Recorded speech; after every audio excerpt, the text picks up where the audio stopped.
Je m'appelle Daniel Grandjean, j'ai 49 ans et je suis éducateur spécialisé. Je m'appelle Amélie Rouillot, j'ai 30 ans, je suis éducatrice spécialisée, je travaille aux EPI depuis 5 ans.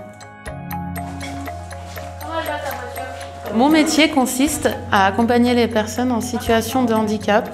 On les accompagne du lever au coucher, on passe par les activités de soins corporels, l'hygiène, l'habillage, on les accompagne dans la vie du quartier, aller acheter du pain, faire les courses avec eux pour préparer le repas. On essaye de trouver des objectifs et de cibler des besoins prioritaires pour ces personnes, surtout le projet d'intégration. On cible des activités qui vont pouvoir permettre à la personne de s'intégrer dans le quartier.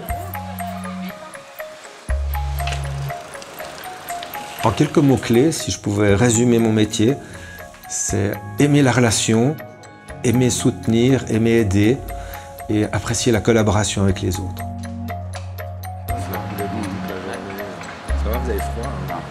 Une autre qualité qui est assez importante dans notre travail d'éducateur, c'est la polyvalence. Par exemple, lorsque on aide une personne à s'habiller, on peut l'aider à choisir par exemple un pull.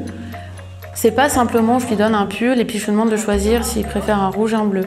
On va travailler tout autour de ça, lui demander quel temps il fait, savoir travailler avec le soleil, la pluie, travailler aussi avec le climat. Quand il fait chaud, on porte quelque chose qui a plutôt des manches courtes, ou alors quand il fait froid, qu'est-ce qu'on met? On met plutôt un pull.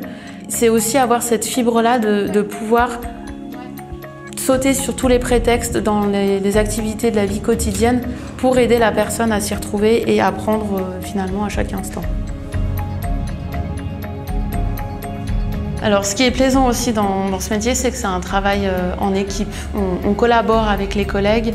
C'est difficile de prendre une décision tout seul parce que de toute manière, on est une dizaine par appartement, une dizaine dans l'équipe, à travailler avec les mêmes personnes. Donc il y a tout un travail, tout un panel de décisions à prendre ensemble pour que ça prenne sens autour des résidents. La formation, c'est quand même quelque chose qui est assez indispensable.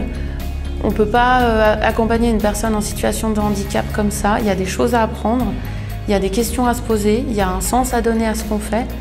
La formation nous aide à avoir ce schéma de pensée-là.